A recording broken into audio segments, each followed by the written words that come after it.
अशा प्रकारे तुम्हाला महाराष्ट्रात जबरदस्ती करता येणार नाही। गुजरातला यातून वगळलेला आहे नेहमीप्रमाणे। ह्याच्यावर अनेक मराठी भाषिक संस्था एकत्र आल्या आणि त्या काम करत आहेत। खास करून मराठी भाषेच्या विकासासाठी काम करणाऱ्या संस्थांनी राज ठाकरे यांची भेट घेतली असेल, उद्धव ठाकरे यांना इथे भेटलेले आहे। सरकारसुद्धा आपापल्या पद्धतीनं ज्याला तुम्ही सादरीकरण म्हणता, प्रेझेंटेशन, आता ह्या सादरीकरणाचं नेपथ्यकार कोण आहेत नक्की पडद्यामागे, हा प्रश्न काल माननीय उद्धव ठाकरे साहेबांनी विचारला की याचे नेपथ्य कोणाचं आहे। या सादरीकरण जे करतायत सरकार, ह्याविषयी नक्कीच राज ठाकरे यांनी एक कडवड भूमिका मांडली। तीच भूमिका माननीय उद्धव ठाकरे यांनी मांडलेली आहे। काल या कृती समितीचे हिंदी भाषा सक्तीची करण्यासंदर्भात विरोधी करण्यासंदर्भात कृती समिती आहे, त्याचे प्रमुख दीपक पवार आहेत, मराठी भाषेतले तज्ञ। त्यांनी त्यांच्या सहकाऱ्यांसह काल माननीय उद्धव ठाकरे यांची भेट घेतली। मातोश्रीवर चर्चा केल्यावर 7 तारखेला त्या कृती समितीनं सर्व मराठी प्रेमींना आणि मराठी भाषिकांना आंदोलनासाठी आमंत्रित केलं। राज्यभरातलं आंदोलन असेल किंवा मग मुंबईत एका ठिकाणी जमून मोर्चा काढण्याच्या संदर्भातली भूमिका त्यांची होती। मराठीचा विषय असल्यामुळे,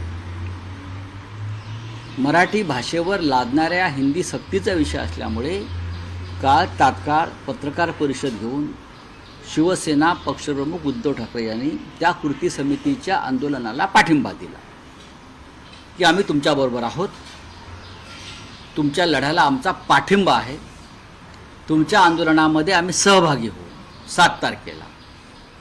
हा विषय इथे संपला। मी तिथे उपस्थित होतो। त्याच वेळेला श्री राज ठाकरे यांच्याकडे काही सरकारचे लोक गेले, काही सादरीकरण करण्यासाठी हिंदी संदर्भात।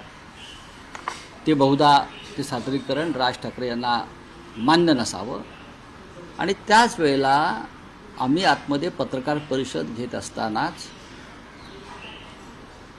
राज ठाकरे यांनी सुद्धा एका आंदोलनाची घोषणा केली, मोर्चाची घोषणा केली। ती 6 तारखेला केली। त्याची कल्पना आम्हाला मातोश्रीत नव्हती, कारण आम्ही आतमध्ये होतो। आमच्या बैठक आटपून मी बाहेर पडल्यावर, उद्धवजींचा निरोप घेऊन बाहेर पडल्यावर मला माननीय राज ठाकरे यांचा फोन आला। त्यांची अशी भूमिका आहे की आपण म्हणजे माननीय उद्धव साहेबांनी 7 तारखेला आंदोलन सुरू करायचं ठरवलं आहे आणि मी आत्ता 6 तारखेची घोषणा केली आहे। मराठी माणसांना आणि मराठी भाषेसंदर्भातले 2 मोर्चे वेगळे निघणं हे बरं दिसत नाही। हे एकत्र आंदोलन झालं तर त्याचा जास्त प्रभाव पडेल आणि मराठी भाषिकांना त्याचा आनंद होईल आणि त्या संदर्भात त्यांनी ती भूमिका जी सांगितली, मी म्हटलं ठीक आहे, मी शिवसेना पक्षप्रमुखांशी या विषयावर चर्चा करतो। आणि मी पुन्हा मातोश्रीत गेलो, माननीय उद्धवजींना सांगितलं की असा मनसे प्रमुखांचा दूरध्वनी आत्ता झाला माझ्याशी आणि त्यांची अशी भूमिका आहे। याच्यावरती कोणतेही आडेवेडे न घेता उद्धवजी असं म्हणाले की मराठी माणसाचं ऐक्य दिसणं हे गरजेचं आहे। आपण सगळी मराठी माणसं मराठी भाषेच्या वरील सक्तीविरोधात एकत्र आहोत, ही माझी भूमिका आहे आणि माझ्या मनात वेगळा मोर्चा काढण्याची काहीही तशी भूमिका नाही। आपण अचानक ठरवलेला मोर्चा आहे, पण आपण 7 तारखेची तारीख यासाठी ठरवलेली आहे, 6 तारखेला आषाढी एकादशी आहे रविवारी आणि राज्यभरामध्ये आषाढीचा उत्सव असतो, माध्यमांवरती सुद्धा आषाढीचा उत्सव असतो। आपल्या आंदोलनाला मराठी माणसांपर्यंत थोडं पोहोचवणं अडचणीचं जाईल, कारण दिवसभर तुम्ही आषाढीचे कार्यक्रम दाखवणार आहात, तर आपण म्हणून आपण 7 तारखेला घेतला आहे. एकत्र आपण जर करणार असू तर माझी काही अडचण नाही आहे या संदर्भात. एक तर आपण त्यांच्याशी चर्चा करू, 7 तारखेत त्याने सहभागी व्हावं आमच्या मोर्चामध्ये, किंवा ही तारीख आपण 5 तारखेला करावी, जी 6 तारखेची आहे. त्यानुसार मी परत माननीय राज ठाकरे यांच्याशी चर्चा केली, त्यांना विनंती केली की असं असं शिवसेना पक्षप्रमुखांचं म्हणणं आहे. त्यांनी तात्काळ त्याला होकार दिला. त्यांचा फोन आला परत चर्चा करून त्यांच्या सहकार्यांशी, आणि म्हटले आपण 5 तारखेला हा जो मोर्चा आहे 6 तारखेचा आमचा, तर आम्ही 5 तारखेला करू आणि आपण सगळे त्याच्यामध्ये सहभागी होऊ. हा राजकीय अजेंड्याशिवाय मोर्चा असेल, एकच अजेंडा मराठी भाषा, कोणताही झेंडा नाही, आणि आपण सगळे त्याच्यामध्ये मराठी भाषिक म्हणून सहभागी होऊ. आणि त्याला माननीय उद्धव ठाकरे साहेबांनी मान्यता दिली. त्याच्यामुळे 7 तारखेला जे शिवसेनेचं आंदोलन होतं ते, आणि 6 तारखेला जे माननीय राज ठाकरे यांचं आंदोलन होतं, त्याऐवजी दोघांचं एकत्र आंदोलन आणि मोर्चा हे आता 5 तारखेला निघेल. आता फक्त 5 तारखेला जी वेळ ठरवलेली आहे सकाळी 10, ती 10ची वेळ सोयीची नाही आहे. आम्ही त्या संदर्भात दोघे मिळून चर्चा करू आणि कुठून कुठे मोर्चा या संदर्भात आम्ही चर्चा करू. आत्ता त्यांनी पूर्वीच्या त्यांच्या कार्यक्रमानुसार काही गोष्टी जाहीर केल्यात, पण त्याच्यावर सकाळी 10 ही वेळ कोणालाही सोयीची नाही मोर्चासाठी. लोक लांबून येतात, महाराष्ट्राच्या कानाकोपऱ्यातून या मोर्चात लोक सहभागी होतील, त्यांना सोयीचं व्हावं म्हणून वेळेच्या बाबतीत काही बदल केले जातील. त्या संदर्भात मी आज बोलीन माननीय राजसाहेबांशी आणि त्यांच्या सहकाऱ्यांशी, आणि वेळ आपण थोडी मागे पुढे करू आणि जागेचं नियोजनसुद्धा करू.